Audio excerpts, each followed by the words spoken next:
Hi, in this video, we're going to look at calculating risk and reward ratios when trading with Plus500. One way to manage your risk proactively is to track the expected profit on each position in relation to the position's risk. This is called your risk-reward ratio. A risk-reward ratio is an indicator of how much profit you could earn for every dollar that you risk. For example, if your risk-reward ratio ranges from 1 to 2 to 1 to 4, for every dollar you risk in a trade, you could expect to receive between $2 and $4 back. The amount of risk you are willing to assume will affect your potential returns. If you assume more risk, you could benefit from higher rewards or incur bigger losses. Let's take a look at an example. You are about to open a buy position on 10 Facebook shares CFDs for $270 per share.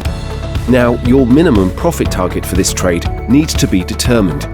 Let's say you believe that the share price of Facebook will go up to $310 in the future. If the share price was to increase, your profit would be $400 if you closed your position at that level. This is your minimum profit target. To maintain a risk-reward ratio of 1 to 4, you would not want to risk a loss of more than $100.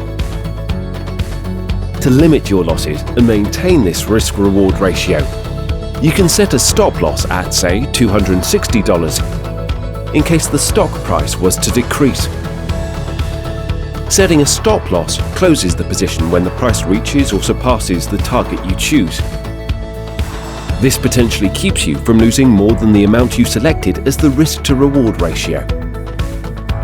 On the other hand, in order to protect your $400 target profit once the requested price is reached, you can just lock in your target price by setting a close at profit order at $310. Keep in mind that slippage or other factors may result in a position closing below your stop loss or above your close at profit. The right risk-reward ratio for you depends on the win rate of your trading strategy and your personal appetite for risk.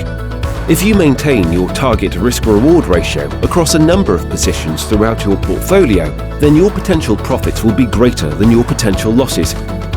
And over time, your winning trades may be able to make you a net profit, even when you have losing positions. Want to learn more about trading CFDs on Plus500? Check out our website